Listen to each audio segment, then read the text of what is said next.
Good evening. I'm Michelle Bird, Associate National Executive Director of the Producers Guild of America, and I'm pleased to welcome you all to the evolution of immersive television in Dolby. This event would not have been possible without our incredible sponsor, Dolby, and I would like to thank our friends at Dolby for their support of the Guild. Dolby has created this exclusive opportunity for PGA members to hear from special industry guests about how content creators are using technologies to elevate the viewing experience across the industry. Tonight's speakers include Victoria Alonso, EVP of Production at Marvel Studios, Jessie Schroeder, VP of Post-Production at Pixar Animation Studios, Kori Ray, producer at Pixar Animation Studios, Peter Mavromates, co-producer of Mank, Aaron Lovell, SVP of Post-Production at Boardwalk Pictures, as well as the production team of Netflix's Freaks, You're One of Us. And I hope you will all stick around for the live Q&A afterwards with Jessie Schroeder and Aaron Lovell. We'll also ask for your input on who you'd like to hear from at the next event. Without further ado, it is my pleasure to introduce you to Dolby's Director of Content Relations, Tina Ekman. Thank you. Hello, I'm Tina Ekman, Director of Content Relations. On behalf of Dolby, we'd like to thank the PGA for taking part in this event. We're excited to hear from so many industry leaders as they discuss the evolution of entertainment and how Dolby Technologies empowers creatives to tell the most accurate version of their stories in the highest quality available. Today, we're going to hear from some world-renowned content creators in film and television about how Dolby is helping them expand their creative palettes and utilize immersive storytelling. But before we get started, I'd like to say a few words about Dolby. I'm sure all of you have heard of Dolby Surround Sound, which started with Star Wars in 1977. Since then, Dolby has contributed award-winning technology in both picture and sound. Over the last few years, we have been enabling the living room with the same technologies you love in Dolby Cinema. We call these content technologies Dolby Vision and Dolby Atmos, and they are democratizing spectacular viewing for the home on the most popular streaming services across a variety of devices. What are Dolby Vision and Dolby Atmos, and how do they elevate your entertainment? Let's start with picture. Dolby pioneered the advanced imaging technology of high dynamic range, HDR, with wide color gamut and improved color volume capabilities. Dolby Vision goes even further. It delivers these immersive images to consumers with shot-by-shot metadata created in the color suite so that the artist's vision is preserved and accurately delivered to the TV and devices. With a few minor adjustments and little to no additional cost, filmmakers and creators use current production and post-production techniques to create more vivid, true-to-life images that they otherwise wouldn't be able to achieve with traditional SDR imaging. As a result, producers, directors, and colorists leverage Dolby Vision to create more immersive and lifelike entertainment that consumers can experience in the cinema, on their TV, or device enabled with Dolby Vision. Improved contrast means that highlights can be up to 40 times brighter, and detail in the shadows and blacks can be 10 times improved over SDR viewing. The combination of deeper contrast, better highlight detail, nuanced shadow and black performance add an amazing sense of depth. Additionally, Dolby Vision offers an expanded color palette and the ability to have richer, more vibrant colors than the older SDR standard. Together, greater contrast and more vibrant color means storytellers have more and better tools to bring their visions to life. But what would picture be without sound? Dolby Atmos is an innovative audio technology with sound that actually moves around and above you in an immersive soundscape. While sound recorded in stereo is limited to left and right channels, sound mixed in Dolby Atmos is freed from channels. This object-based technology allows sound mixers to place individual sounds in the room, so they move all around you in a more dynamic way. They can also decide the volume, size, and diffusion level of each voice, rustling leaf, or footstep to reveal nuanced details in the audio. Producers, directors, and other storytellers use the freedom that Dolby Atmos provides to place sounds precisely in space. This allows them to better tell their stories and pull people deeper into the narrative so they form stronger, emotional connections with their favorite film, TV, or podcast content. Dolby Vision and Dolby Atmos are technologies that will allow your filmmakers to tell the most accurate version of their story, one that faithfully recreates their artistic vision. People now experience content across many devices and environments, from home theater setups, TVs, and laptops, to phones and tablets. And Dolby's technology tracks the choices made by filmmakers to deliver the best version possible to each device, whether it's an iPhone 12 or an 88-inch Dolby Vision-enabled OLED TV. The content will be presented accurately, making for the best viewing and listening experience for your content, regardless of genre and budget. Today, we'll hear from some leading producers who have worked with the future-forward combination of Dolby Vision and Dolby Atmos to achieve some pretty spectacular results. And be sure to stick around for the Q&A at the end, where you'll have the chance to ask our guests about their experiences working with Dolby technologies. Let's start by hearing from Victoria Alonso, Executive Vice President of Production at Marvel Studios, about the evolution of TV, the role of producers in tech, and how Dolby technologies help enhance top-tier Hollywood content like Marvel's. So, Victoria, thank you for joining us today. I know many are familiar with your background, but just in case, you started as a PA and then moved to VFX, where you eventually started producing. Today, you are the Executive Vice President Production and Executive Producer for Marvel Studios. So how do you manage to accommodate both your production roles and your executive producing role of multiple films and television projects? I always explain it that this is like having the octuplet plus, right? Like you have a bunch of responsibilities that by and large, they have their own life and they can carry on. And then all of a sudden, one gets hurt or one needs more attention and one needs more guidance. And that's sort of the mom duties. And then the creative duties is consistent and is every day and is every show, depending on where we are in the show, whether it's in the inception of it, in the creation of it, in the development, or in the shooting, or in the post. Then is just consistently being able to watch over what our phenomenal visionary filmmakers do, our directors, and our creative team at Marvel. So we're lucky that we have a team that has been together for a very long time. So we have a great shorthand, and it's been it's like over 15 years now. So it just seems to be happening organically and seamlessly, but there's a lot of seams, don't get me wrong. I think that's awesome. Marvel has set up a really interesting challenge for itself, telling stories across the biggest possible canvas, from the biggest studio tentpole budgets to the new episodic series on Disney Plus, WandaVision, and The Falcon and Winter Soldier. How do you keep the consistency and make sure all those different forms of content live comfortably with each other?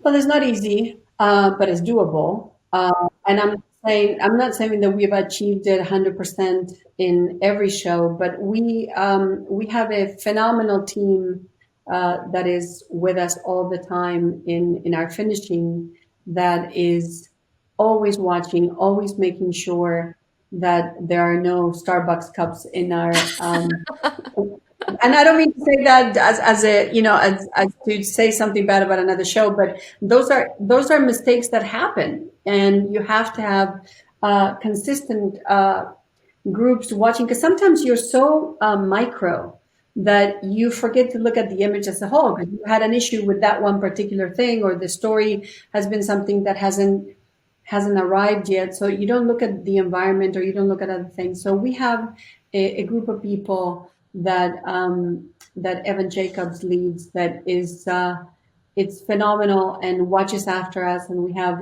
all the departments are always working together. We have a huge collaborative way of always talking to each other. We're not sectioned.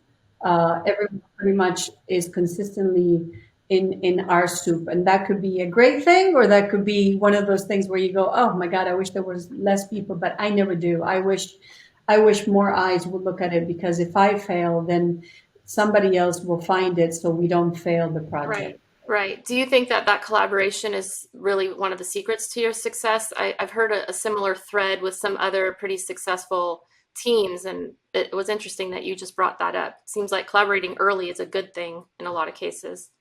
I think without collaboration, you don't have filmmaking. So Yeah. filmmaking is something that is made by a team, done by a team, created by a team.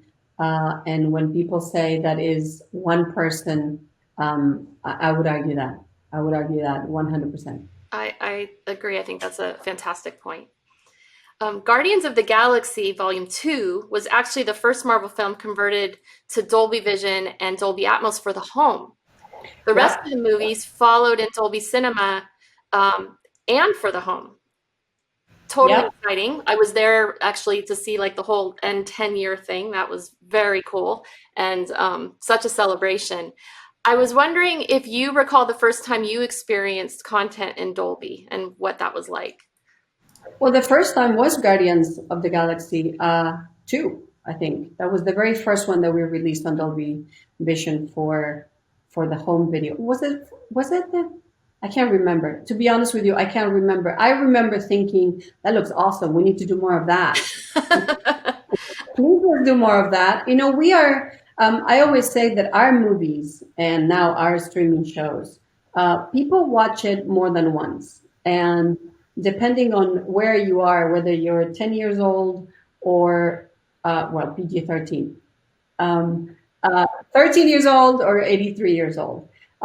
People want to see it in every way that they can. So for us, having the highest of quality, whether it's for sound or for image, is imperative, because we want to give you the best there is. It's also what we can do for every film for its longevity.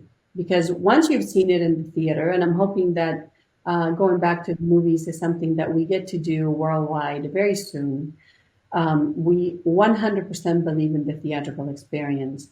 But once the run at the theater is done, then it would live in some sort of streaming way. And in our way, right now, we are lucky to have Disney Plus be our home for that.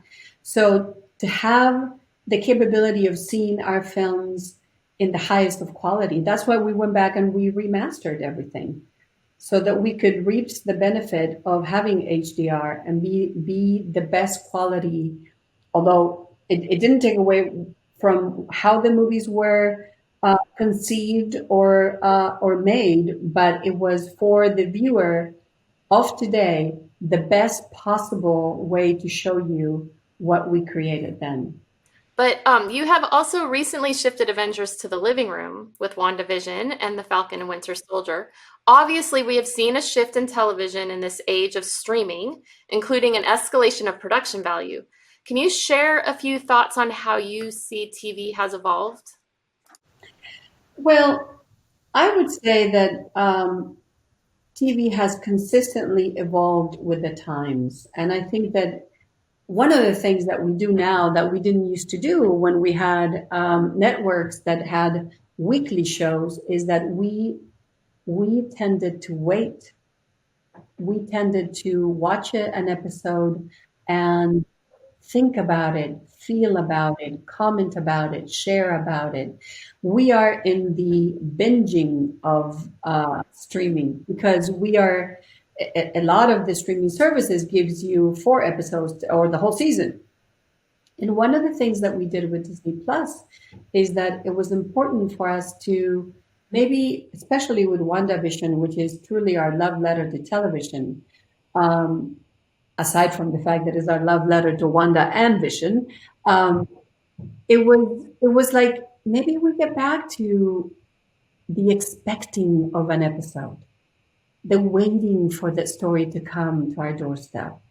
And I think that I watched Game of Thrones for 8 years, and every Sunday it was like, it's Game of Thrones moment. I gotta watch it. You know what I mean? I gotta watch it. And there was something about it that we all waited, like, what do you think's going to happen? As opposed to, oh, I watched the whole season. Oh, I didn't watch any. We can't talk about. No, everybody sort of has the same amount of info because it's weekly. And I think what happened both for Falcon and the Winter Soldier and Wanda, as the show went, I think so many people were through the week talking about it, feeling about it, and sharing. That makes total sense. But with WandaVision in particular, your teams took so much care with the visual and the sound designs. And it was created in Dolby Atmos.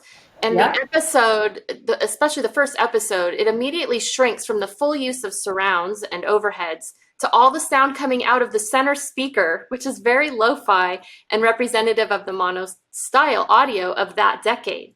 Why did you guys go to that decision or go to that level of sound design? And what was the biggest challenge or opportunity for your sound teams? Every episode, we wanted to represent the era from which it came from. Every episode. And even though this is the very first show in Disney Plus that we were releasing and finished it in HDR first, image-wise, we wanted to make sure that we got the most out of the black and white that we could. But the sound needed to be of the era, because if you go and you have Dolby 7.1 and it's coming out of every speaker, then it wasn't faithful to that moment. And for us, what was important was that we stayed faithful to the era, because eventually it will come back to today at the end. But we wanted to take the viewer through that journey of sort of not the history of, there's a lot missing because there's only so many episodes you could have.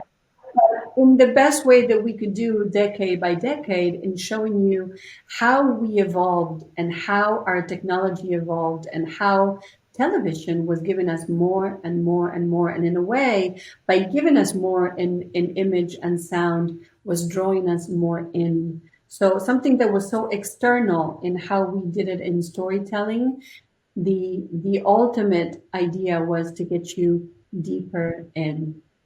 Marvel is doing such a great job, and yourself, honestly, representing and creating conversations around diversity and inclusion, even in the Marvel universe. How does this practice extend behind the camera? It's every day. Every day. Every day is to make sure that we have gender parity, that we have diversity, that we have inclusivity, that we think twice about who we're hiring. Do we have another option? Have we looked around enough? Are we mentoring enough people so that when the higher ranks are opening, we don't say we don't have anybody that we can extend except for this particular group of people. So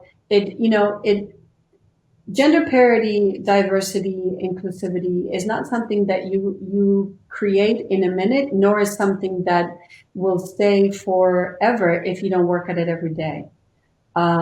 So it's something that you consistently have to bring to the table.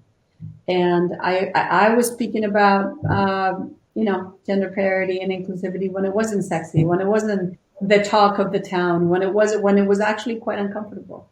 And I'm glad to be joined by so many men and women that now we have all understood that we are better when our rooms are filled with people that don't look like us, that look different, that think different, that create different, that bring about different ideas from the same topic. How you view an event from Tina's point of view is different from Victoria's point of view. And if that's the case, that will be very different how Michael will see it. So those are things that you have to stay vigilant. You have to work at it every day. And if you drop your guard and say, okay, we've done it, let me tell you, within a year, we're back to where we were 3 years ago. Well, I think you've been very successful in these conversations. I see a lot, on the news and the various sources of fans excited about seeing representation of who they are as characters in the MCU, and so it's very exciting to the fans, and I very much appreciate your efforts with Gina Davis Foundation and other areas where you're out there, championing the fight, so to speak, or keeping the conversations relevant, I think is actually a better way of saying that. Well, the Gina Davis Foundation has a slogan that says, if she can see it, she can be it. But that applies to every kid. It doesn't at any kid. If you can see yourself, you can be that person, that one thing that those people are doing. And one of the things that consistently we want to say is that if we empower every child, regardless of anything, then we would have a strata of a younger generation that feels that being represented and being there and having the right to is something that is not something they have to ask for, but something that they deserve and they have and they own and is within their power. You mentioned a little bit ago, just briefly, you touched on the longevity of your content. What do you do to help protect your content so the viewer can have the best experience possible for years to come? Well, one of the things that we did because our content, when it's not on theaters, it lives in some sort of streaming platform. So going back and remastering all of the films to Dolby Vision was one of the things that we could do, and it's amazing how much even the older films benefit from HDR. It's now it's become a standard part of our process, right? That we do it for every film. But when we started, we didn't do it because we didn't have it. So we thought long and hard. Okay, do we just start here on Guardians 2 and forget about everything else before? And we made the decision that no, we need to have a standard of quality throughout, and it should be from Iron Man 1 until the rest of our journey. And I think that was important. It took some time to do it, but it's I think it speaks for quality across the board. 100%. Well, just thank you again for your time today. You've been very generous, and we very much appreciate it and hope to see you soon.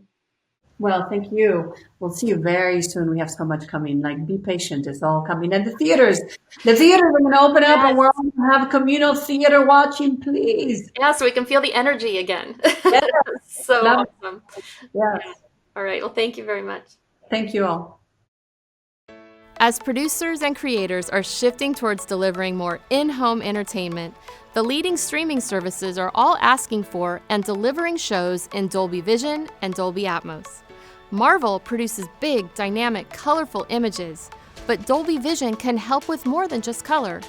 It was also used in the creation of David Fincher's Oscar-winning Mank to deliver a classic, black and white movie experience to viewers. Here is co-producer of Mank, Peter Mavromates, on how they leverage Dolby Vision and create the specific look of their film and take advantage of the longevity Dolby offers. Peter, thank you so much for joining us for this PGA event. We're super excited to have you here. And just to get us started, as a producer and producing for David Fincher and your recent success on Mank, how do you see the industry and really the capabilities of these streaming platforms being so evolved? And maybe talk a bit about why you feel it's so important to include immersive technologies like Dolby Vision and Dolby Atmos as part of your projects. Well, in our specific case, working with a filmmaker like David Fincher, everything that we do, project to project, is part of the mission is to make it higher quality than the one before. The display technologies and the streaming technologies are getting better every day, and we have to keep up with that. The screens, obviously, in homes are getting bigger. I have a 77-inch, and that's, it only feels 77 inches for the first 2 days, and then it feels like a 24-inch again. so there's this urge to get that bigger and bigger, and in the theaters as well. The quality has gotten so high in the theaters after our battles in the early part of the century as DIs came out and everything like that. The question was always, is it as good as film? Nobody asked that anymore because we've surpassed that. and it will continue. And do you feel that having these immersive technologies is, really a minimum bar and allows you, it gives you a longer term value on your projects? It does a few things. The two things that come to mind is, yes, it gives you longevity for sure. You lessen or delay the risk of your product looking old or aged. But the other thing that it does is the more meticulous that we can get in terms of capturing imagery and manipulating that imagery is our ability to create moods and atmospheres and zeitgeists in our storytelling is greatly increased. To take, maybe one of the more obvious examples is, horror films, in the way that they are so dark, especially, in older movies, things can get really dark and fall off, but now you can have them feel really dark and moody and have all this detail in there. And so it gives you a better sense of place when you're telling those stories. You really talk about leveraging these tools to tell a better story, a deeper story, and immerse your audience more in it. And what role do you think producers play in that, in sort of educating their creatives and budgeting and getting their teams behind it? In terms of my case, where I'm a producer that's specifically for a certain department, which is post production, it's to keep up with what tools are out there that might improve things, and then also look for things that are specific to a project. And Mank is a great example, because we knew it was going to be black and white. And not only was it going to be black and white in distribution, it was going to be photographed in black and white. So there was no turning back. And in the case of Mank specifically, there was also a look that David wanted. He really wanted it to look as if it were a movie shot in the late 30s, early 40s. That's an interesting case, because in my relationship with David, we talked about this movie 20 years ago when we were going to make it in 1999. And at that point, very few of the tools that we ended up using in our current day version were available. That would have been a film-based finish in 1999. Would have been a very, very different movie. As a team, you guys are really a self-contained production post team, and I really would love you to chat about how important it is for you to do planning, testing, and preparation in your process. We do like to put footage through cameras in the couple weeks before production. And Mank is probably the most important one that we've done, because David was looking for a very specific look. And we needed to, Eric Messerschmidt, our cinematographer, needed to understand what was involved in that look. Even though we didn't solve it 100% by day one of photography, we were on the playing field, and then we continued to hone it as we got more footage in. So we did an initial set of tests in the first couple of weeks, and then when specific scenes were shot, we would take some of the footage from those scenes and put it through our pipeline that we had designed in those first 2 weeks, and then make more modified, more accurate decisions about as we move forward. Are there any top tips that you would give, to your other fellow producers as they consider producing in Dolby Vision or on their post-production pipeline, I guess? Well, again, it's this issue of quality, and in our case, we do something that is a little bit of a holdover from visual effects, is that we do oversampling. We shoot our footage in either 6K or 8K, and then at the end of our pipeline, we're scaling down to 4K. So right there's a built-in ability to actually go back and create a new master at higher resolutions. In the case of high dynamic range with Dolby Vision, one of the things that I really marveled at when I was invited to look at it a few years ago, and I understood what it was, and high dynamic range was something I've been waiting for 20 years, by the way. But the way that Dolby Vision had integrated it had this added value that, because what it's doing is its encoding is basically assessing your monitor at home and then delivering the best picture it could give you for that monitor, I realized, like, on a certain level, as I improve my monitor at home and treat myself to a new television, I could conceivably go through a number of years where I'm getting a better picture all from the same master. Mm. And so I think that's pretty astonishing, and it's very that's very pro-consumer, I'll say. Yeah. And from a production standpoint and post-production standpoint, do budgeting considerations change when you're creating in Dolby? Not really that much. I mean, it is something that's integrated in DI. With the filmmaker that I'm working with, it's a budget consideration only in that we've now handed him more tools to play with and to paint with. And so in that regard, there is a little something that I have to look out for. But on a general level, on a generic movie, it's not like, oh, we're going to do HDR, it's going to be another $50,000. No, it's not like that at all. And as time goes on and it's more it's better integrated into the process, which is fairly integrated now. It just becomes something in the background of your process. It's not really an add-on anymore.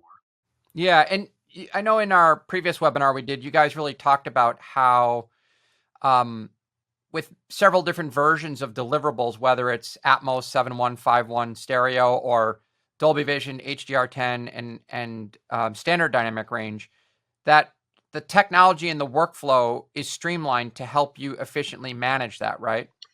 Yes, and what happens, there's now that I've been through it a few times, having gone through it with audio and then film DIs and everything, and then now HDR, I see this process is a new process comes into play, and when you first use it in the first couple of years, it's still two different processes. There's the old one, and then you do the new one, and then eventually what happens is it morphs into this thing where the new one becomes the element that everything else is made from, and that happened with DIs. The promise in DIs at the beginning was like once you did your DI for your negative, you just had to do a conversion for your video master. Well, that wasn't true for about 2 or 3 years. You really had to work it, and now it did become true. Same thing happened with Atmos, and the same thing happened with HDR. It was tricky in that first year or so. You talked to different colorists, and each one of them had to come up with a way to work with it. And it's not always a technological way to work with it. It's a psychological way to work with it, because it's really difficult to put a standard dynamic range image next to a high dynamic range image and work on them, because once you see the high dynamic range, the standard one never looks good to you. Right. And so it was very interesting to see all these colors struggling with that. And some people say, I start with the standard and then I do the HDR after, and others say I do the HDR and then I do the standard. And the standard is basically a conversion with just tweaks. But it's a psychological battle as well as a technological battle. As you see, we've been doing really great, in terms of Dolby Vision HDR in color grading. Where do you see the industry headed with, dailies, editorial, VFX support, things of that nature? The HDR of it all is definitely swimming upstream. Eric Messerschmidt is on a movie right now that he's getting to watch HDR dailies. I'm in the middle of budgeting David's next movie, and my hope is that we'd not only have HDR dailies, but we have HDR edit media, so that when David is cutting with Kirk Baxter, our editor, he's watching a monitor and monitoring his cuts in high dynamic range. And so again, over time, if we talk about this in 4 years from now, that'll just be standard at that point. Yeah. It's great. And then I guess my final question is, given that your recent projects are primarily targeted for home, how do you factor in working for the cinema version? Maybe if you have a small release or a screening, how does that fit into your workflow and planning? We definitely take certain things into consideration, both in sound and picture, in terms of those two venues.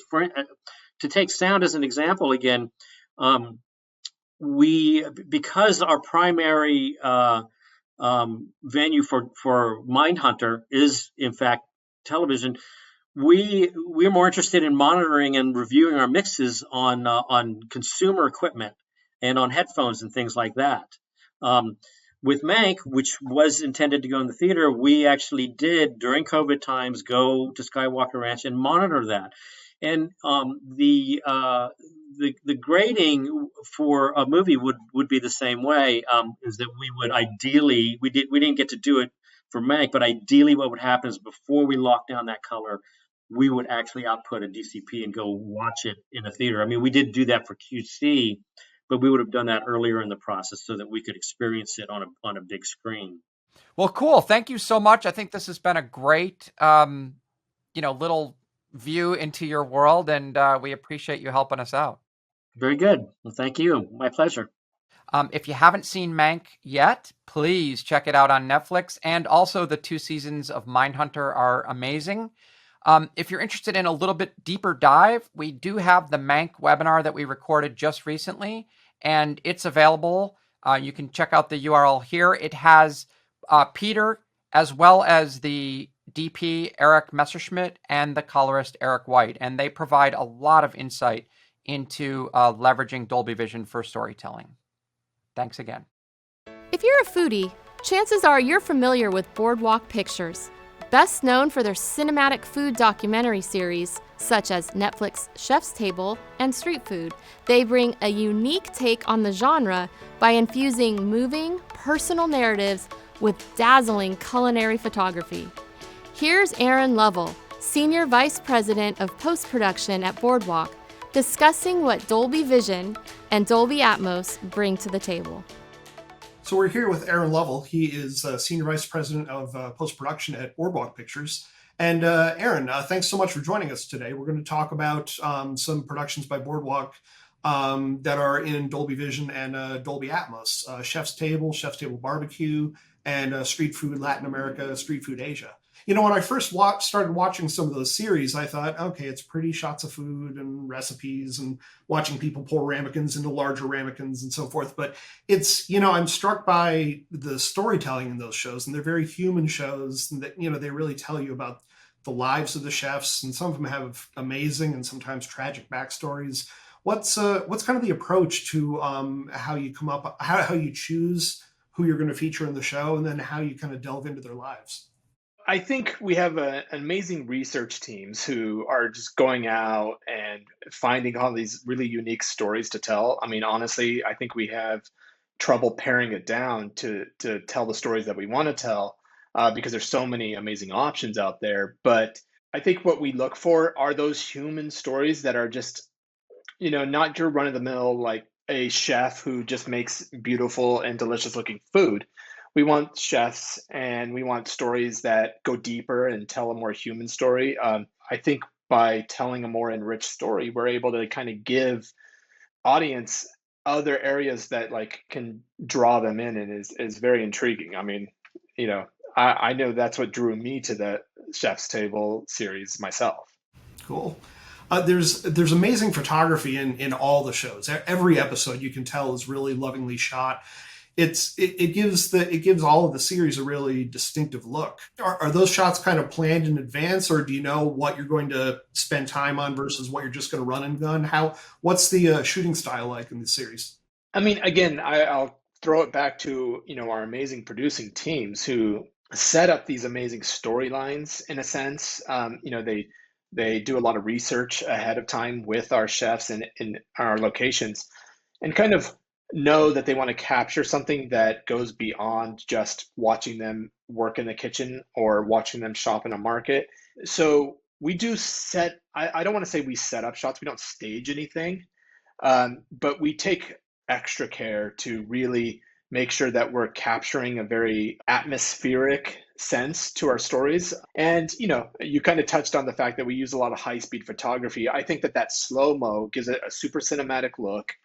And has really allowed us to, push the boundaries of documentary into very artistic cinematic storytelling. And it seems every episode has a couple of moments or a few scenes that are just particularly picturesque, where you're really able to take advantage of HDR. And in doing the Dolby Vision color grade, you have somebody standing on the water at sunset with the sun, shining right into the camera, or just moody. I'm thinking of like the food markets early in the morning with, mist from the dry ice, snaking along the ground. There's some really, really neat moments that you're able to take advantage of with HDR. One of my favorite episodes of Street Food is Street Food Latin America, is the one in Salvador, Brazil. And it basically opens up, and it has almost everything that you just mentioned. It has, they're on the ocean front in Brazil, and these colorful buildings, this amazing looking, like vibrant food. And then it also has the sounds of the ocean, the people in the streets, and it like the first 5 minutes of that episode takes full advantage of like the dynamic range, the beautiful environments, the ability to really kind of give you a lot of play there. And, it doesn't hurt that these are beautiful locations for us as well. So you touched on sound design in some of these shows, and the sound is really lovingly crafted. Some of those montage sequences where you're at the ocean, or you're on the water, or you're in the food market, you get the truly three-dimensional sound design. They're able to take advantage of the Dolby Atmos mix that Netflix is able to deliver. And I'm really struck by the care that goes into some of those soundscapes. Can you talk a little bit about the sound you acquire in the field versus what goes in post? Chef's Table is a show that's very composed. So we really build on like atmospheric cues. It's 100% composed of a show. And we're able to kind of mix that with the sounds in the field. One of my favorite episodes for the sound is the Sean Brock episode of Chef's Table from this last cycle that came out. And he's spending so much time in these fields, these farms, and you hear, or he's in the forest foraging for chanterelles, and you just hear the entire atmosphere, and then it's mixed with a very kind of unobtrusive score that just kind of raises and elevates, and you really feel like you're in these environments. You feel like you're in the forest, or you feel like you're in these wheat fields and rice fields, and it really kind of just adds to, it doesn't hit you over the head, it just feels like you're there. And I think that that's one of the most important things. We're not making travelogues, and we're not saying, go here and see this place. We're just putting you in that environment and making you want to be there. Both series, The Chef's Table and Street Food, are really this elevated experience in terms of the cinematic look and the immersive sound design. How did the use of Dolby Vision HDR and Dolby Atmos sound help your creatives achieve the intent that they were going for? So we have a very good marriage of production and post at Boardwalk. It's, I'm very much involved in early pre-production phasing, just to make sure that we are having the right kind of teams put together, and we, have enough edit weeks, and really tailoring that to each kind of individual show's needs. And specifically, what Dolby Vision and Dolby Atmos kind of give us is that ability we can shoot something in the field, and even if we know it's not 100% what we want it to be, those tools in post are going to help us, and we're going to be able, like, we've had a couple instances where I think, it's fine, but then once you really build the soundscape of, the market outside of the soccer stadium in Argentina or something, you really get more. And again, I think our production teams have learned to trust that even if they're making a beautiful image, it's going to be even improved that much more in the post process with Dolby Vision, with HDR. I mean, with the Dolby Vision and the Dolby Atmos. And I think it's super helpful just to have that knowledge that we're not, they don't have to, it allows them to kind of elevate their material without having to capture everything right there and there in the field. And it allows the post team to kind of, elevate footage that maybe is a throwaway shot, or, something else that like we, wouldn't use. We can improve upon those things with those tools. And you can tell they're kind of going, oh, this this shot would be fun to enhance like the chef's table barbecue, fire hot. And you almost feel the heat coming off the screen from some of those shots and those deep, rich flames that you're able to get into the color grade. It's some of the footage it's not distracting, but it's just really, really striking. And I sit there and I go, this is fun to watch. Everyone likes fire. Yes. Everyone likes fire, and it's super, engrossing. And then you just sit there and watch these people deal with these like intense fires, and they're like, sweating over them because of just the intense heat. And I think again, what's so appealing about our programming is we're putting you in that environment. We're not just profiling somebody. We're like, they're inviting you into their world. And I think that we've done a very good job of kind of making that world accessible and come through the screen. Well, Aaron, thank you so much. I really appreciate your time. I'm really a fan of the shows, truly. And thanks for taking time to talk to us today. Yeah, thank you. Thank you. Now, let's turn our attention to the international scene where Dolby technologies are helping elevate content production around the world. We'll hear from the post-production team of the German Netflix film Freaks, You Are One of Us, on their decision to use Dolby Vision and Dolby Atmos, and how these technologies can help creatives and post-production teams no matter their size and budget. Yeah, Florian, you had the opportunity to use a wide range of work both for film and television. So Freaks, You Are One of Us has been your first project in Dolby. Can you share a bit, when and why your team made the decision to produce Freaks, You Are One of Us in Dolby Atmos and Dolby Vision? Superhero movies are today's fairy tales, and for Freaks, You're One of Us, one of the first German Netflix originals, we saw the opportunity to use our own superpowers with Dolby Atmos and Dolby Vision. And since our Freaks is a combination of supernatural but also grounded, almost art house story elements, we had the feeling that with the power of Dolby Vision and the power of Dolby Atmos, we could highlight our effects and give them a special pop in the final movie. Here we're talking about the colors and the bright range of dark, dramatic scenes. This wide range of looks, how was the decision driven, or was the decision influenced by yourself as the colorist of Freaks, You're One of Us, to do Dolby Vision for that movie? And what opportunities did you unlock by using a broader, a wider palette of colors and a more contrast ratio? We work very close with Florian during many projects, and as he came over with Dolby Vision,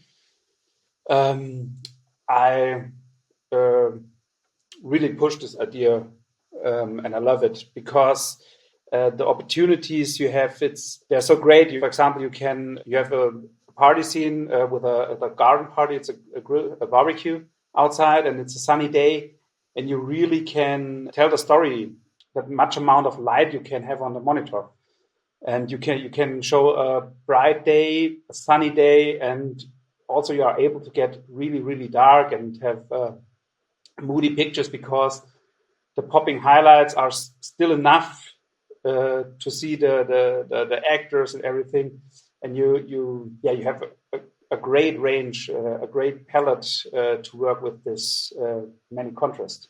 One different question about workflow and how you're going to create the deliverables you have to create. I mean, you said it's a Netflix show, so you have to have different HDR versions and you have to also an SDR version. So how did Dolby Vision, and the Dolby tools did help you to create those different deliverables you have to get to Netflix? They helped a lot. So because with the Dolby Vision tools, you're really able to pack all the things you have on HDR into SDR. So we also tried on different shows that just SDR shows that we're gonna grade in HDR and bring them down to SDR, because you really have results which you I don't know if you will reach them if you are grading just in SDR. Yeah, let's shift gears a little bit and let's move over to the audio part, because a movie is, if there's nice pictures, but there's also always important that there's good audio. So, Andy, what was your impression, or what was your special moment when you mixed the audio for Freaks, You're One of Us in Dolby Atmos? I would say the high density of the panning is mainly the biggest advantage coming from Dolby 7.1 down or up to Atmos. So from one moment to the other, we had the same sound file quality, like 48 kilohertz. But from one moment to the other, we could do a very high density panning, and if you ask me, the subwoofers in the back are doing a lot work and a big difference to a Dolby digital mix. It's not always that you use it, and I have to think in Freaks exactly at the moments, but the whole feeling gives you a high density feeling of sound, which has come newly with the Dolby Atmos. And the parts in Atmos I do especially like in the most films I like most are the silent parts. It's a silent atmo, a wind which is coming very silent from above, or you have just a part of a wind, or a bird which is very silent, just passing you in the above or in behind. And a lot of those objects does make a wonderful ambience, which was not possible before in this density, I think is the best word. So this is what I appreciate really much. It's not always the big explosions, which are a lot bigger with the subwoofers behind, if I mention those again. But the small things are for me very, very nice to see too. How did the Atmos mixing opportunities and possibilities? You said you like the Dolby Digital as a technology already. So how did this impact your workflows? We have to do a lot more preparation. We have to see that we have more sounds, more more offer in sounds that we can use to mix it. The mixing itself is very naturally the same actions like it was before. This is very fascinating because the technology has changed totally for sound. But the mixing action is very natural and hasn't changed a lot, I would even say. This is very good for us to work with. You don't need too much not in mixing. Maybe after that in the deliveries, there is a lot more work. But the mixing process itself, if you're panning, if you're using the EQs, this is like the learned like the actions we had before too. Is there any analogy to Dolby Vision in terms of the deliverables? So, I mean, you also have to create a 5.1 or 7.1 or stereo version of the Atmos version. So does this help if you create the master in Dolby Atmos and then derive 7.1, 5.1 stereo from it? Or like, Stephan said, from Dolby Vision to create the HDR10 and SDR masters is kind of easy and really helpful. So does the same apply for audio? The other formats are more than easy. They're just you have the re-renders which you can just record while you're doing your mix in Dolby Atmos, but that's not the point. So it's very easy to get your re-renders 7.1, 5.1. The point is that they sound different than they did ever before. So if I have in the end just 5.1 mix, I have pannings which are sounding in a way which was not possible to mix in just a 5.1 format, in a single 5.1 format. So we are very happy to do the mix in Dolby Atmos and do the downfalls or the re-renders because they sound in a quality which was nearly not possible to achieve before. This is a big step. It's very easy to let them out, but then the quality has been risen a lot. So this is a great feature for us, the re-renders. Okay. What advice would you give your producer fellows that might fear using new tools, new technologies like Dolby Vision, Dolby Atmos? What would be the advice? How should they approach it? I think the advice is just try it out. Just just work with it, because sometimes it feels like or my first mistake that I made is that I thought, oh, we are not big enough. We don't have that effects. We don't need that. We don't need that extra sound. We don't need that extra picture. And I was but this was a totally wrong approach on doing it, because what it helped is to create the world in a certain depth and in a certain realistic way that we couldn't have done without it. We just had the opportunity to basically open up our range of tools for the exact moment.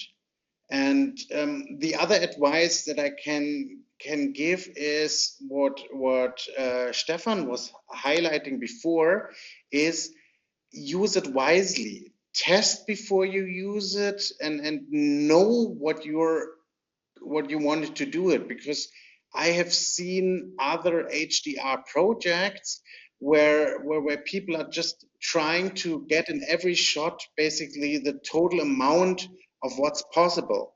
But we are not a trade show. We are a sensible story. We want to use it wisely. We want to use it in sense of the story in a creative way. And I think if you manage to do that, it will basically pump up your story exactly to the amount you wanted to. I would advise that you don't have to be afraid of HDR and Dolby Vision, because it's sure there are a few new things to learn, but after this short time it comes very natural, and the great amount of possibilities you have with grading in HDR and using Dolby Vision, it's completely worth to do it. So, and yeah, just try, play around. Don't hesitate to ask other people how they did it. And one important thing, which I always have to say, the film producers, and it doesn't matter if they do an internet, a mono movie or whatever, if they want to sell it in future, they are very wise to let me produce it in Dolby Atmos, because I can give them Atmos cinema, Atmos home. I can give them down to a mono mix if they need it, which is sounding really, really good. But one day, and it's coming quite soon, the television stations or Netflix or whatever, they will ask for Dolby Atmos, and you would have the format for the next 10 years. You would be up to date in 10 years, and quite really up to date in 10 years. And this is for such a small lack of money. I would really recommend to grab the future option. This is a big argument, I think. I think we're at the end of my questions. Yeah, so thank you, Florian, Stephan, Andy. Over the years, Pixar's animated feature films have become a name synonymous with storytelling and high-quality post-production. Here are Kori Ray, producer at Pixar, and Jessie, Schroeder, vice president of post-production, sharing their thoughts on the merging of technology and art, and why their favorite version of the movie is the one in Dolby. All right, Kori, Jessie, thanks for taking some time today to join us and talk about the creative process at Pixar. I wanted to start off just by saying Pixar released its first animated movie, Toy Story, in 1995. And since then, Pixar's just had a remarkably consistent run of success, making one amazing movie after another. So for both of you, I just wanted to ask, what do you think are a couple of the key factors that explain how Pixar is able to stay on top and have this remarkable track record?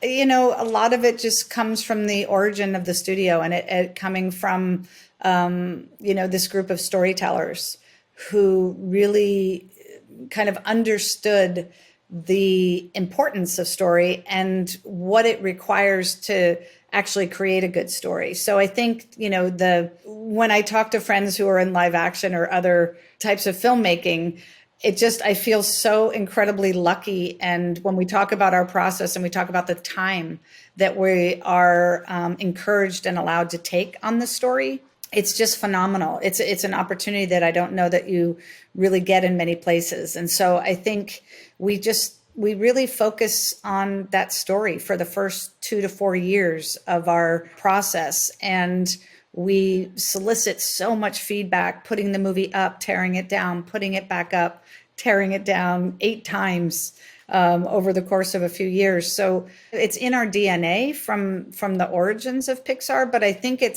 as things have evolved and we've gotten a little bit more mature, a lot of those principles that revolve around story and taking the time and getting the input, all of those have remained over the 28 years that I've been there. And I think that's one of the things that gives us a little leg up.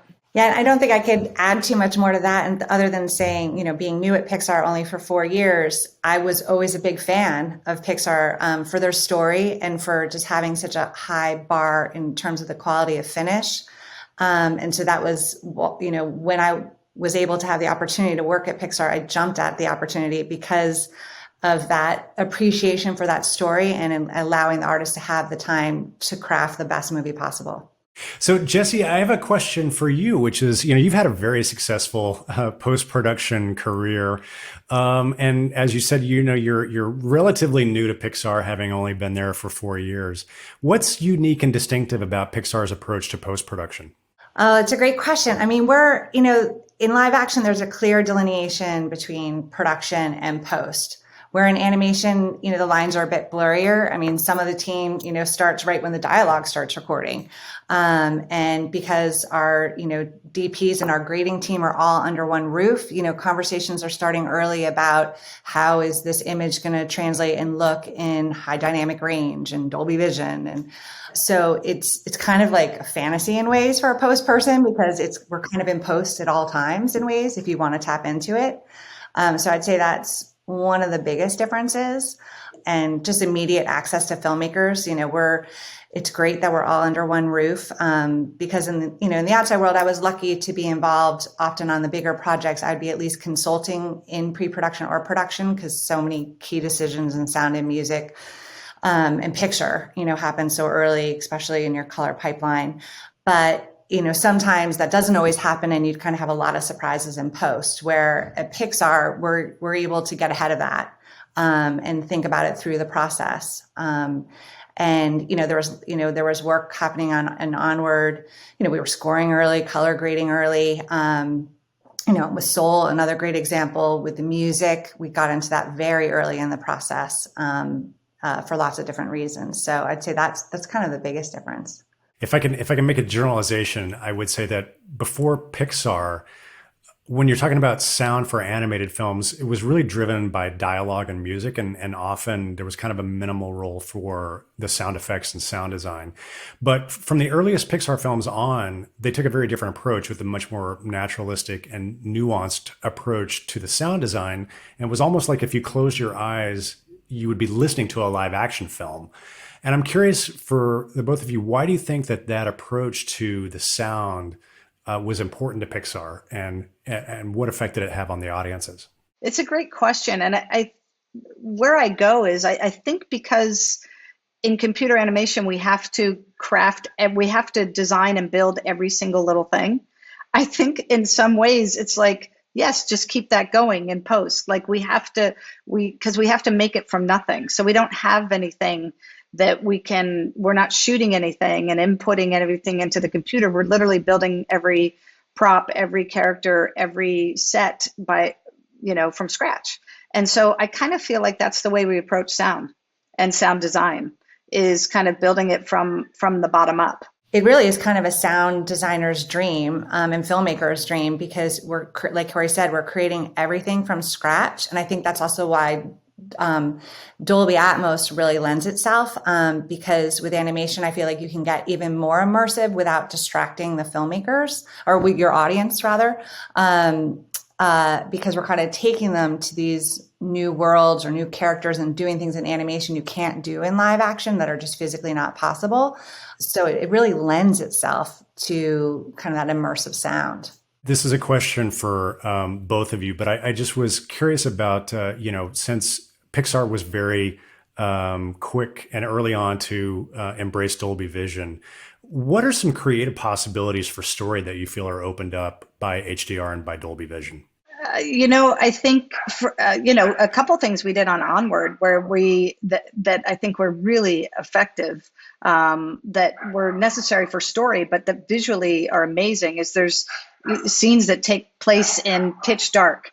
It's a dark road with only headlights. You can't see anything to the sides. And I think because of being able to get those inky blacks and being able to really sit you in there and immerse yourself in the dark, it really felt like you were there being interrogated by Colt the cop in that scene. And so I think that we had a few scenes in the final gauntlet as well, kind of underground, where we really needed to lean into those darks, and it was super great and really looked stunning. Jessie, I guess a similar question for you. I think, Dolby Vision is so amazing in Soul, specifically in the afterlife part of the film. Can you talk a little bit about how you were able to use Dolby Vision in that sense to make a really stunning presentation? Ian, our DP of lighting, and Mark DiNicola, our grader, worked a lot in the format. And they, starting with sort of the darker scenes of the movie, I mean, when Joe falls into the great beyond and is on the conveyor belt, that those blacks just really brought you into that world, and was even more impactful because of the EDR. But also on the bright end of the spectrum, when Joe and 22 come out of the hospital and go into New York City, and that was just the kind of the perfect moment between the sound and the visuals in Dolby Vision, that just really sung in that format. And then the reveals, in the colors in the zone, when Joe's playing the piano, and he spaces out and goes into that great beyond world, that just sung. And then the noobs and their world really was a beautiful, colorful palette, where we could really just take that brightness and bring you in a new level.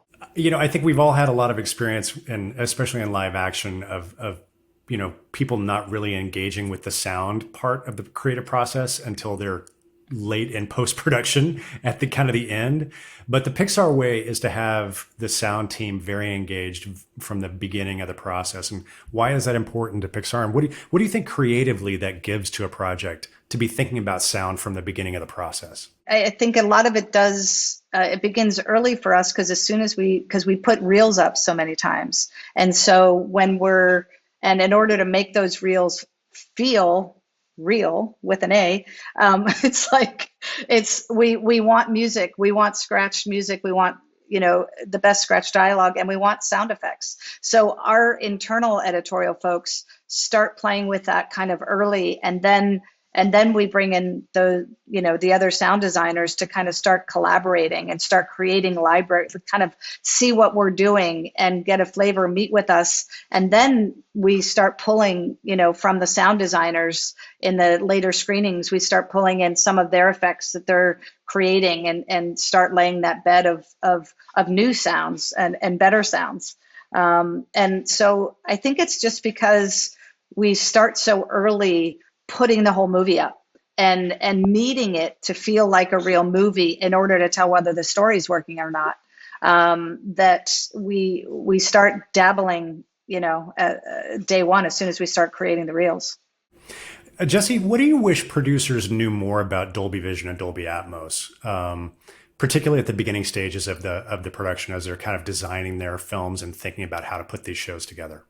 That's a great question. I think, knowing what your director's vision and what your DP's vision in terms of picture, and knowing kind of the parameters of where you want to go. And if you know, a lot of studios are asking for it now, both for theatrical and non-theatrical. So knowing what that means and consulting your post team about, your post soup or post exec, depending on where you're at, to help craft your budget and help craft your schedule. It doesn't really add, initially, I know with Dolby Atmos, people are like, oh, this is going to add weeks onto my budget and it's going to be so expensive. And that's not the case anymore. It's kind of another tool in the toolbox, which, is, I find personally, and I'm not just saying this because I'm doing a talk with you, but it is the filmmaker's favorite version of the movie now.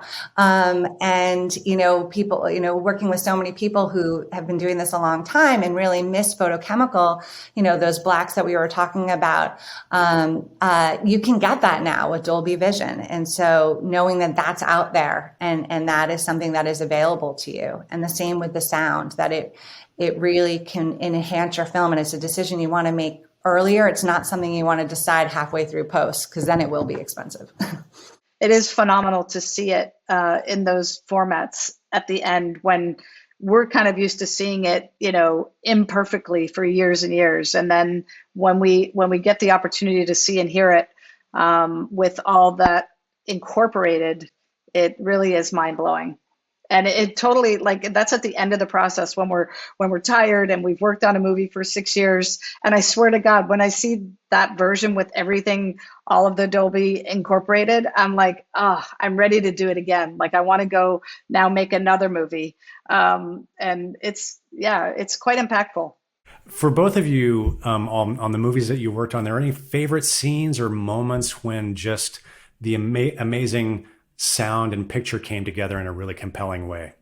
For sure. And some of my favorites at Pixar are films that I didn't actually work on, to be quite honest. Because I think some of the scenes in Coco are just absolutely amazing. And where the sound and the picture came together, and the vastness of, when they're walking over the Marigold Bridge and just get to see the city of the dead and all of that. I just think it's absolutely amazing. On Onward, I really love, and I think it's part of it is emotional, and part of it is also, of course, the visuals and the sound. But I love the final battle at the end, and I think it's it's an action scene. It's beautiful. It goes out over water and the sky and the sun setting back there. And so anyhow, it's one of my favorite scenes, and we did it the fastest. It was highly, highly collaborative. We had 50 people in a room every day for 6 weeks pulling off that sequence. And I think it came out great. And I think it sounds great. It's beautiful. You have fire, water, air. You have all the elements in there. So I love that one. I say the freeway chase in Onward is one of my favorites.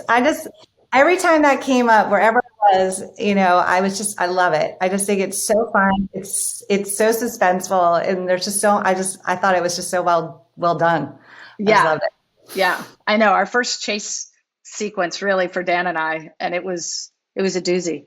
And it came out looking beautiful with, a nighttime chase with all the car headlights and all the amazing sound. That's a good one. Even in the background, just everything they're driving by, it's so cool. That's all of our speakers for the day. Please stay tuned for the Q&A session to follow with some of our speakers, where you'll get a chance to ask them questions. Dolby would like to thank the Producers Guild of America for partnering with us to help share how content in Dolby enhances the film and television experience. And a very special thanks to all of our guests who took the time to share their experiences with us. It has truly been a pleasure. We have Tom Graham, who works with us on Dolby Vision, enabling Dolby Vision. Tom McAndrew, also from Dolby, speaking to Dolby Atmos. You've seen some of their answers during the presentation, so thanks guys for helping out there. And we have very special guests as well, joining with Jessie Schroeder, who you just heard from Pixar. Hi, Jessie. Thank you so much for making time tonight. Pleasure. Hi. And Aaron Lovell, who should also be popping up. There he is. Hi, Aaron. Thank you again for joining tonight as well. You guys heard him talking about fire in Chef's Table. That will be the most Hey. memorable thing for me always. Thank you. So welcome everybody. We are happy to take questions in the chat as well, or I'm sorry, in the Q&A. So feel free to post your questions. We'll do our best to monitor those as we go through a few minutes here. And in the meantime, I've been keeping track of some of the questions, so we can just jump right in and start asking some of the questions that we have been going through. So first of all, Wes actually was asking a question from Victoria, who was unfortunately not able to join tonight. Everybody has very busy schedules, as most everyone is in production, of course. But the question was about producing for HDR. And Aaron, I'm going to throw this one to you, actually. Regarding producing in HDR from the beginning, how does that change your approach, acquisition and post versus shows where HDR is done later? So basically, from the beginning to adding it in later, what do you think the difference is there? I mean, there's actually not a very big difference. I think for us, what we tend to do is, if we're going to consider HDR in the beginning, we are still capturing it in basically a log or raw format, and applying those kind of color grades for the field and for proxies.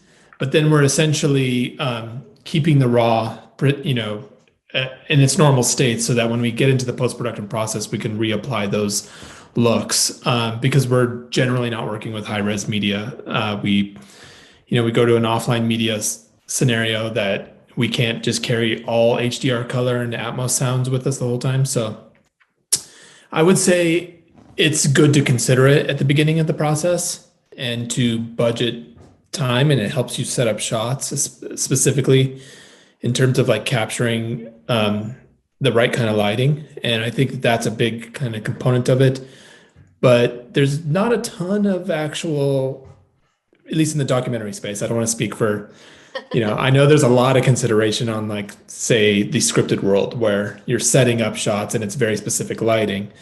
But for the documentary space, I would say we don't have to consider that as much, and it allows us to a lot more latitude. Very good.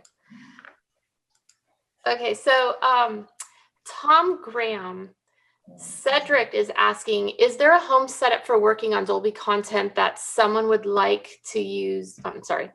That someone would use, like working home during COVID, for example. So I think, remote kind of working. Do you have comments about that? Or yeah, and I'll just dovetail too onto what Aaron said. In terms of the types of cameras and shooting, there really isn't a huge difference in terms of how you create good content for Dolby Vision.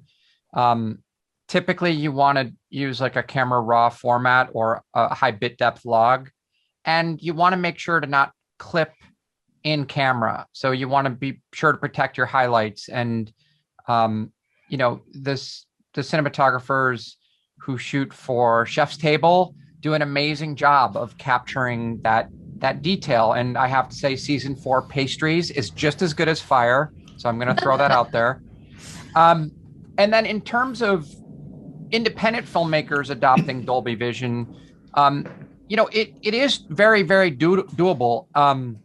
There are more and more affordable HDR monitors. And really, that's the biggest expense of getting started in this world of color grading. And as Aaron pointed out, you really don't have to do anything sort of different in your approach through editorial, etc. When you go to color grading, that's when you can start to really create the HDR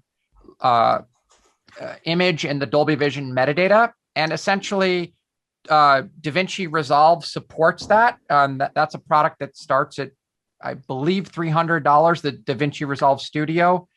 There are HDR monitors that are relatively inexpensive comparatively, and there's more coming on the market as we speak. And DaVinci Resolve and other partners that support Dolby Vision offer a free version for Dolby Vision, and that means basic L1 only metadata. And that's a really, really great start. In fact, I posted the link, I believe, in the Q&A for Mystery Box, where they did a blog research article on creating Dolby Vision and HDR for independent filmmakers. So if you go to mysterybox.us and look at their blog on Dolby Vision. So. Very good. And I just want to let the panel know if you have other things you'd like to add, feel free. But in the meantime, we've had a question come in. Jessie, what is the best thing Dolby does for Pixar content? Well, it's definitely our filmmakers' favorite format, and I'm not just saying that because I'm speaking at a Dolby Q&A. But we just QC'd with the filmmakers today for Luca, our next feature, at Dolby Market Street, and they were just blown away. They were almost in tears at how beautiful it looked and sounded. But we find it just takes it to that next level. And I find, for some of our filmmakers who, felt like they were missing those inky blacks, or wanted to just take it to a further extended range with the highlights, that they're able to achieve that in this format, that things that they just didn't think they could get in regular 2D DSIN. And with the sound side, with Atmos, it depends. We have lots of different directors at Pixar, and some really want to go for it and go all over the place with the surrounds and really envelop you with it. And others are a little bit more conservative, but usually they really lean into it with the music. And we definitely found that with Soul. And again, with Onward and with Luca, that the filmmakers and our mixers really just, as we got into the final mix, got really excited about having that capability to just take it a little bit further. And then I found, recently when we were doing just a regular 5:1 mix, I was really missing it. I wanted to feel myself more in there. And it's almost a visceral experience. And then I realized that, what I was missing was that we're not mixing in Atmos. Very good. Thank you so much for that. Tom McAndrew, Buddy is asking, as far as Atmos, what are the biggest differences in workflow, hardware, and software between Atmos for music and the theatrical Atmos system / workflow? Theatrical is kind of its own animal, and it requires a theatrical room volume, generally a much bigger space, more speakers, etc. And there's also business considerations in terms of per title. Whereas a mixed facility that does Dolby Atmos for home, they purchase the software and they're good to go, make as many programs as they wish. The Dolby Atmos for home mix room is generally about the size of a living room, and our minimum recommended speaker config is 7.1.4. So regular home theater 7.1 with 4 speakers overhead, kind of in a box formation over the mixer. But the Dolby Atmos renderer will render to whatever the speaker config is. That's the beauty of object-based audio. So if you're mixing in a 5.1.2 room, or even just a 5.1 room, or even using Dolby Atmos mastering or production suite to listen binaurally while you're sitting on an airplane, you can still do Dolby Atmos sound design and pre-mixing before you finish on a traditional home entertainment dub stage. Very good. Thank you so much. Aaron, are there any post-production challenges that you believe are unique or specific to food shows? I mean, I think the number one challenge would be that, you have to make the food look good. And that's actually a lot trickier, I think, than it sounds, because you can make it look too vibrant with, I think that clip that showed during my talk with Tom, had this very vibrant tomato and onion dish that was being made on the skillet in Brazil. And I think it's a challenge to kind of get those colors right in food. And even when you shoot it, again, this is one of those benefits, I think, of, the Dolby Vision workflow is we have latitude. We can really make that steak look medium rare or rare, And I think that that's one of the challenges, I would say, of shooting food, is just that you do have to kind of zero in and make it look good. Thankfully, we have amazing colorists that have been working on Chef's Table and Street Food for a while. So they got that pretty dialed in. with making sure that we can make the food look as appealing and as appetizing as it actually is. So that's probably a big challenge with food shows. But other than that, I can't think of a ton that's particularly challenging. There's more production challenges with food shows. Right. And also, Aaron, your use of high-speed photography and some of the cooking and kitchen scenes, that really added a lot to the look of the show as well. When you were able to do all that slow-mo of the food coming out of the ovens or on the griddles. Yeah. I mean, 100%. That's, again, you get that nice slow-mo fire. It just entrances you. Sounds about right. Tom G. Robert is asking stating that lately I've noticed a lot of classic films being remastered and restored in Dolby Cinema HDR and for 4K Ultra HD Blu-ray for the home. Do you use the same workflows for production and the cinema as you would for restorative projects and re-releases? You're muted, Tom.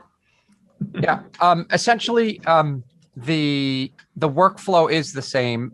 Typically, if something's shot on film, you will go back to the original camera negative, or you might, if you have an inner positive that has a chemical color correction on it, you'll go back to that and you'll rescan at a higher bit depth. So typically, Blu-rays were scanned at, say, 10-bit. You might go back to, say, 16-bit and as a rescan. And then you might do some noise reduction or image repair, things of that nature. And then it's just a normal workflow from there. You grade in HDR and apply the Dolby Vision metadata. And if I could, there's a fantastic question for Jessie at Pixar. Can we throw that one to her, Tina? Yes. It's when you're creating, the artists are creating the content, so specifically environments and imagery, are they basically looking at SDR and maybe using scaling to see the full exposure, or are they using HDR monitors to start seeing the fuller volume, the bigger color palette, etc.? We're using both.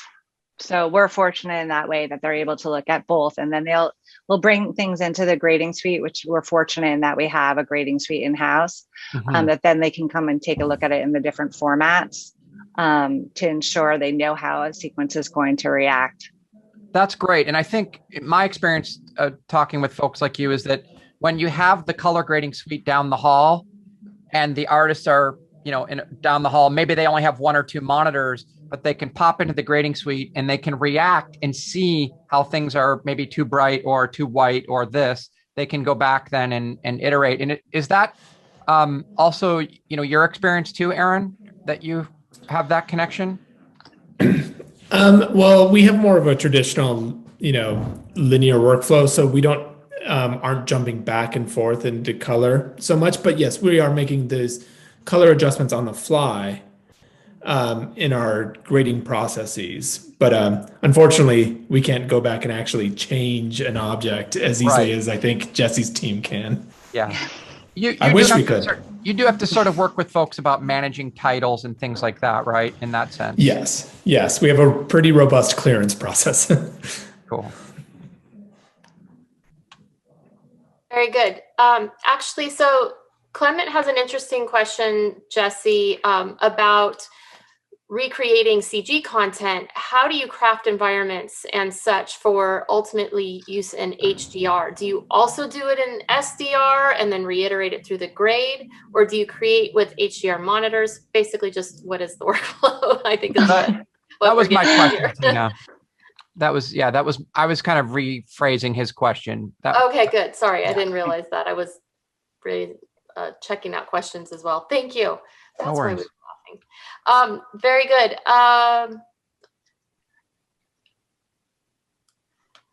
So Tom McAndrew, from the audio side, how do you get Dolby technology in our current production? As far as Atmos, what is the biggest differences in workflow, hardware, and software between Atmos for music and the theatrical Atmos system workflow?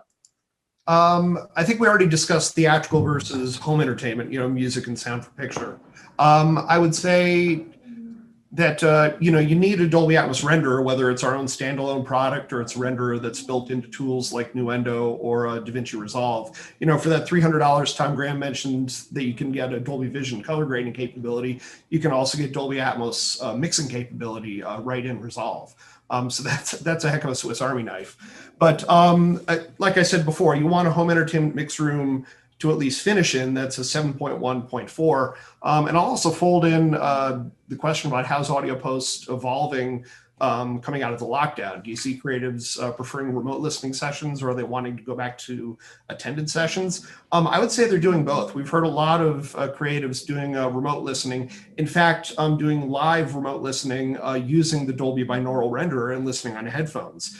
We heard if you go to our website and check out the Sound of Hamilton video podcast that we did with the Hamilton audio creatives, they said they actually did approvals listening over binaural headphones remotely. So we thought that was pretty cool. Our renderer tools also have the capability to encode and wrap audio into an encoded Dolby Digital file that you can put in a thumb drive and then stick in like the Blu-ray player or the back of a smart TV. And then you can do approvals on consumer systems if creatives aren't available to actually be on the dub stage. So there's lots of ways to get through the Dolby Atmos workflow in terms of sound design, mixing, and approvals. Very good. We're going to break just for half a second here. We have a couple polls that we want to get through. Again, we are excited to be working with PGA for another event later in the year, and we'd really love your feedback. So if you don't mind answering a couple questions that are going to pop up here in just a second, that would be great. And then there's definitely a couple questions about lockdown again and coming out of lockdown. I'd love to hear both Aaron and Jessie, just your thoughts on how you think things will be affected, change, different, same. If you have any kind of closing thoughts, we're going to end probably after this question. I mean, I could tackle that real quick, and then I'll let Jessie go. But I'm actually in the office right now. And I think we are seeing a lot of hybrid workflows. And I think communication has definitely been one of the big sticking points of coming out of lockdown. And being able to pop into a grading suite or a mix stage is something that we've been missing for the last for the last 14 months. So I think that part is, we're excited to kind of get back to a little bit of being able to have on the fly notes. But that being said too, we have a very distributed workforce now where we are having editors all across the country and mix sessions that are being reviewed in, 3 different time zones. So there is a remote aspect that is not going to go away for us. And, we've gotten really good at kind of dealing with remote. And I think that hybrid workflow is here to stay for us. Yeah, one of those silver linings, right? Exactly. Jessie, how about you? Yeah, I mean, we've gotten pretty good at working remote. I mean, Luca was in production entirely while we were all working from home, and a limited group of people being able to look at it on the big screen and at the final mix. I think we're going to take some definite learnings from this experience to enable flex work. But like Aaron said, we're looking forward to having more people in the room together, both on the mix stage. The grading was particularly challenging with one person in the room at the time. So the DP and grader doing a dance. And just ensuring that everyone is hearing and seeing the same thing together, and just having that natural collaboration and making changes together in the room.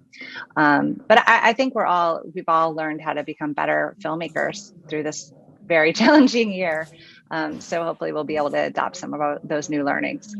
Yeah, challenges usually do make us better, I think. And I agree with you. I think missing the energy in the room, or the ability to now shake everybody's hand that's here for tonight and say thank you for attending. I will be looking forward to that as well. Tom, any last thoughts you'd like to share? Nothing like putting you on the spot.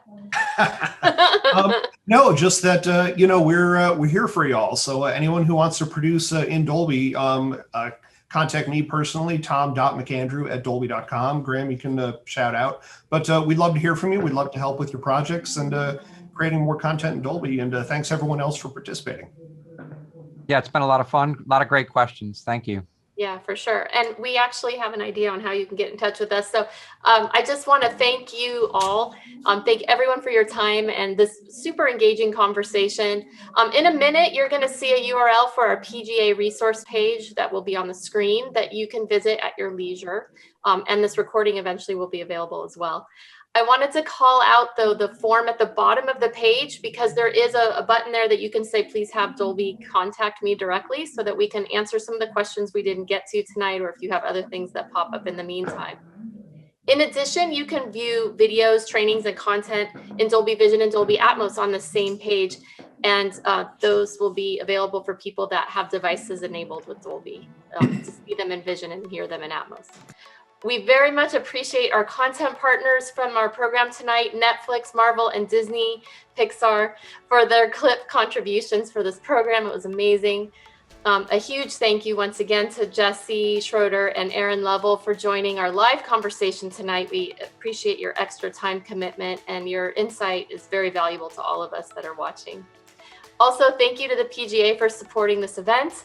It has been a pleasure working with your team, Susan Sprung, Michelle Bird, Diana White, Diane Salerno, and the Dolby team, Amanda, Brandon, Daniel, Ellis, Tristan, and our speakers, Glenn, Tom, and Tom. I very much appreciate your time, commitment, and expertise. And with that, I wish everyone a pleasant evening. Thank you.